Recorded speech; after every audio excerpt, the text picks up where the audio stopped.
Max Morinière, aujourd'hui détaché du monde de l'athlétisme, a été champion de France du 100 mètres en 1987 et 1988.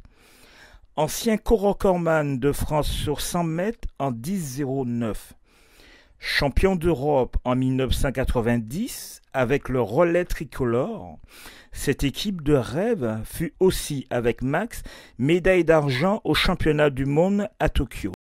Aux Jeux olympiques de Séoul, le relais fut médaillé de bronze. Max Morinière a été recordman du monde avec le relais français en 37,79. Passionné de nature et de bricolage, il a accepté de nous parler de son sport. Au championnat d'Europe à Split en 1990, le 4x100 mètres français gagne la médaille d'or et cerise sur le gâteau, elle bat le record du monde détenu depuis 1984 par les Américains Carl Lewis et Calvin Smith. Ce qui avait rendu furax le grand Carl Lewis, puisqu'il avait voulu, avec ses compères relayeurs, défier le relais français au meeting de Fort-de-France. Racontez-nous ce jour de record à Split et comment avez-vous digéré la réaction des Américains? Alors, le record du monde. Alors, avant tout, je dirais que c'était avant tout la victoire qu'on voulait. Et c'était les championnats d'Europe. Et ce qui nous intéressait, c'était qu'on puisse gagner ces compétitions. Surtout qu'on n'était pas vraiment attendu. Et je dirais que le record est venu. Vous savez, lorsque vous faites la compétition, vous allez pour gagner et puis la performance vient après. On n'avait pas de je dirais, d'attente particulière au niveau du temps. Mais doublement, ce record nous a fait vraiment plaisir doublement parce que vous n'avez pas parlé du record de France que détenait Bambuc Malé Delcourt, le fameux Bambuc, Roger Bambuc, qui avaient le record de France à l'époque. Pour nous, c'était plus intéressant de battre le record de France de ces messieurs, puisque eux, c'était les meilleurs sprinteurs d'antan. On avait battu le record, c'était plutôt notre joie de rebattre ce record. Et je me souviendrai encore de notre entrée sur Paris. Monsieur Roger Bambuc était ministre des Sports à l'époque et il nous avait pratiquement 3 jours après, il nous avait invités à dîner dans un restaurant pas loin de la Fédération française d'athlétisme à l'époque. Et pour nous recevoir, pour nous féliciter parce qu'on avait battu son record de France que j'ai rencontré il y a 4-5 ans, M. Roger Bambuc encore à la Guadeloupe. Lorsqu'on a battu ce record du monde, moi je me souviendrai, puisque après on avait des meetings, et je sais que la presse américaine avait, et la fédération américaine, ça avait fait vraiment un gros écho au niveau des États-Unis. Puisque nous, de temps en temps, on allait au Monde Sacré, c'était un meeting international où il n'y a que des relais. Et on était un petit peu connus déjà, et qui fait que là, on a Carl Lewis, Bruce Green et compagnie. Ils attendaient vraiment qu'on puisse nous rencontrer. Et je crois qu'on a loupé le meeting de Fort-de-France. Et on s'est rencontrés au Nicaïa. Pas au Nicaïa, excusez-moi, un meeting de Zurich. C'était un meeting monté sur pièce pour nous rencontrer. Bon, bien sûr, ce jour-là, nous avons gagné. En plus, ils ont battu le record du monde. Un an après. Avec ce relais tricolore, vous avez été aussi en 1988 aux Jeux olympiques de Séoul, médaille de bronze et médaille d'argent au championnat du monde de Tokyo en 1991. Racontez-nous. Alors, les Jeux olympiques de Séoul 1988, pour moi, c'est ma plus belle victoire. Parce qu'une médaille olympique, c'est pas tous les jours que ça arrive. Et surtout qu'elle n'était pas attendue. Parce que 90, on était déjà. On savait qu'on avançait. Mais 88, on débutait à rentrer vraiment dans les jeunes espoirs qui commençaient à percer. Et c'était vraiment, vraiment, vraiment, vraiment beau. Et pour moi, c'est ma plus belle victoire au niveau du sport. Après, bien sûr, les championnats du monde de Tokyo en 1991, elle a été marquée, bien sûr, parce qu'on était frustrés. Les Américains nous avaient battus, puis ils avaient battu le record du monde également.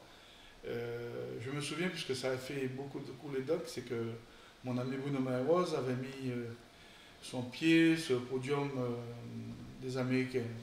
Moi, parce que bon, je ne sais pas ce qui s'est passé, mais ça avait laissé une mauvaise image de moi que la presse était emparée de cela. Alors qu'on était deuxième, on a plus parlé du pied qu'il avait mis sur la première manche que son comportement sur le podium que notre deuxième place qu'on avait eue. On était vice-champion du monde du 400 mètres. Vous avez été en 1987 co-recordman français du 100 mètres en 10,09. Pensez-vous que vous auriez dû faire mieux? Alors, faire mieux, je ne sais pas. Comme je disais précédemment, le sprint, c'est aléatoire. Ce jour-là, j'étais un petit meeting à Bron, à Lyon. Je suis allé pour pouvoir faire ma préparation en 87 pour les championnats de France, il me semble. Et j'avais mon ami Sec qui était là. Bon, on a dit, bon, on court. J'ai fait les séries où j'ai gagné ma série. Et puis en finale, je me suis laissé aller. Et lorsque je passe la ligne 10,09, bon, c'était vraiment incroyable. Et c'est même pas ça, c'est que j'ai voulu aller vite parce que j'avais un train à prendre pour descendre sur Paris et que l'organisation a tout fait pour me mettre une voiture à ma disposition. Et j'ai couru à la gare pour occuper mon train, j'ai failli louper le train. Voilà, ce sont des anecdotes qui me reviennent parce que c'était, moi, je ne crois même pas que j'ai fait le podium parce que j'avais quelque chose à faire, je ne voulais pas rater mon train. J'ai couru vite, on a fait la finale. J'étais vraiment content d'avoir le record, mais c'est tout. Mais je me souviens, c'était Michel Lacoste poursuite et pour chercher prendre mon train. Voilà. Vous avez couru contre Carl Lewis, qui était un phénomène, mais le Jamaïcain Usain Bolt a été encore plus impressionnant. Qu'en pensez-vous? Moi, je pense que le phénomène Bolt est quand même incroyable, parce que ce qu'il a prouvé sur le 100 mètres, sur le 200, et puis sa beauté de la course aussi, hein. Carl Lewis aussi était beau, mais je suis plus impressionné par les exploits de Carl Lewis. Parce qu'il a su dans sa longévité, il y avait la longueur également que Bolt n'a pas su faire, parce que Carl Lewis c'est un sauteur en longueur également. Et Bolt n'a jamais été très bon à la longueur. Mais pour tout vous dire, je crois beaucoup en la méthode américaine.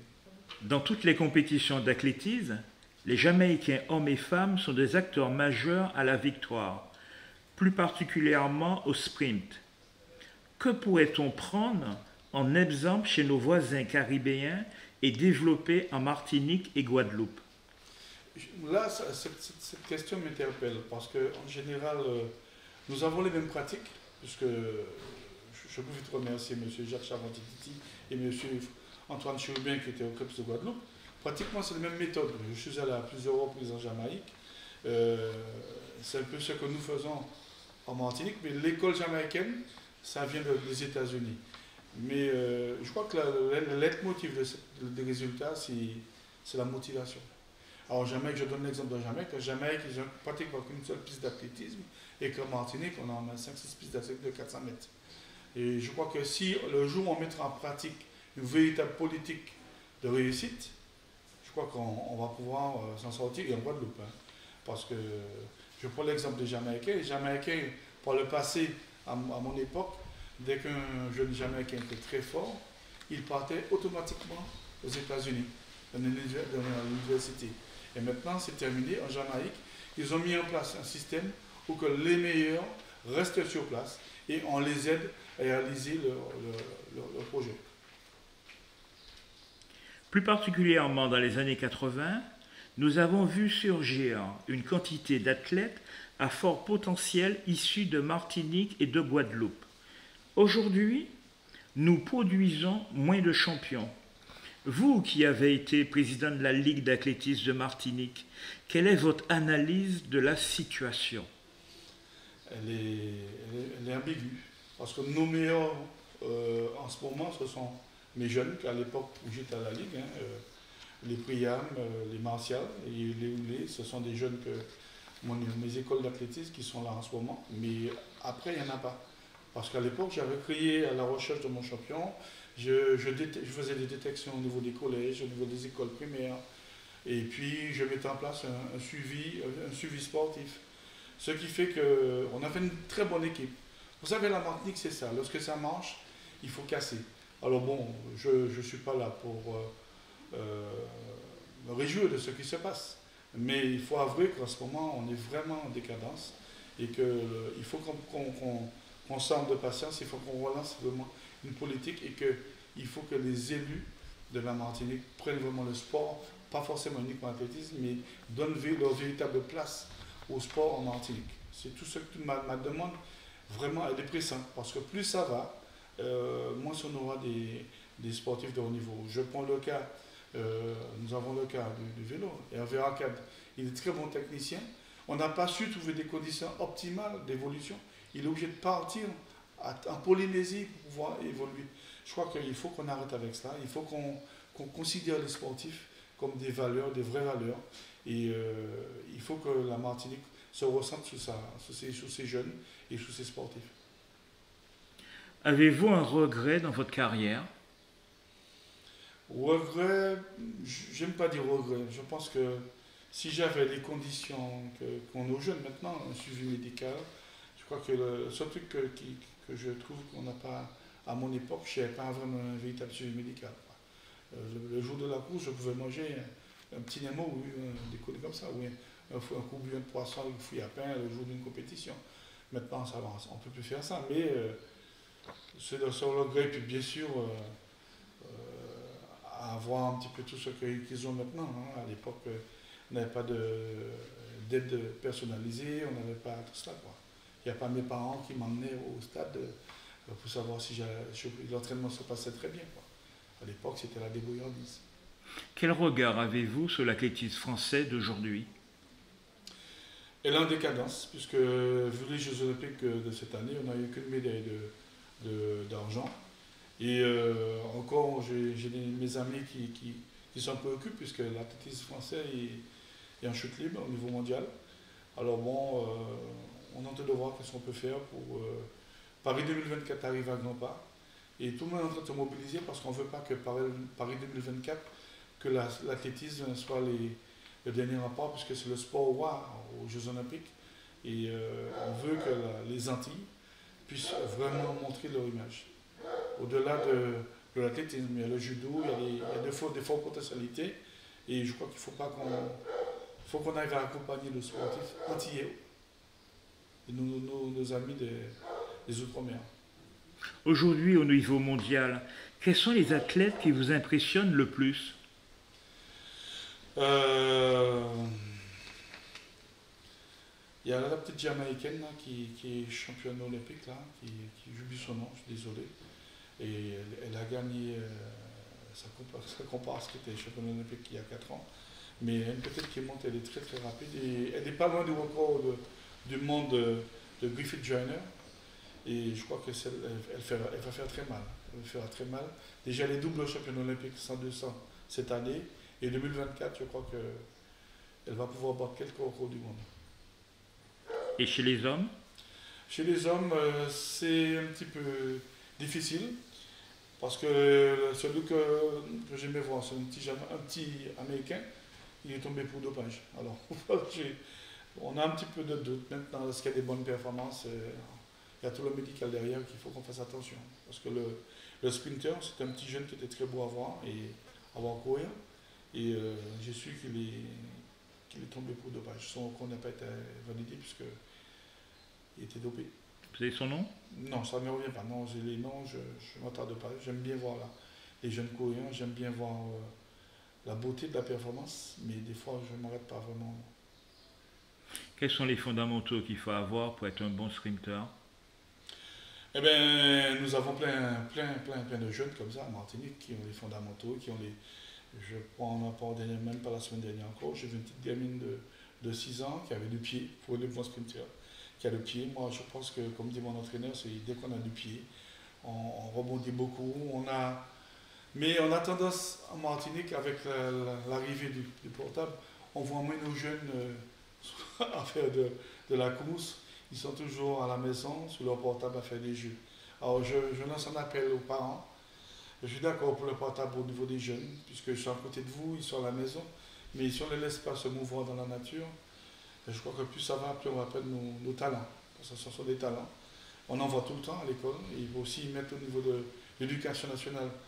Vraiment, vraiment, ils ont commencé, mais il faut continuer dans ce sens, avoir les pratiques sportives au niveau de l'école primaire, parce que nos jeunes, on va passer à côté, puis bien sûr, la détection, beaucoup de détection, parce qu'il y a beaucoup de jeunes qui passent à travers. Je vous dis, hein, la semaine dernière, un parent qui m'a appelé, j'ai vu le gamin, j'ai dit, mais il est petite qualité. 6 ans, le gamin avait un pied, même les petites filles aussi. Hein. Moi j'ai de la chance, j'ai mon petit-fils, il a du pied, mais bon, j'attends qu'il mouille son corps pour le mettre sur les pistes, mais je pense que... Et puis bien sûr, il faut qu'on arrive aussi à inculquer à nos enfants d'avoir faim de réussir, faim de gagner. Parce que nos jeunes maintenant, le victoire c'est quoi sur la vie? Je ne sais pas. Nous, à notre époque, on avait un avion on pouvait voyager, c'était pour nous quelque chose de vraiment incroyable. Maintenant, nos jeunes connaissent l'avion. Avoir faim pour nous, à notre époque, c'est de pouvoir s'en sortir dans la vie. Maintenant, les jeunes ne se cassent plus la tête puisqu'il y a tellement d'aide au niveau de différentes collectivités et autres, des partenaires privés. Et voilà, je lance un coup d'alarme par rapport à cela, dire aux parents d'amener vos enfants au sport et après faites confiance aux éducateurs pour pouvoir dénicher les talents.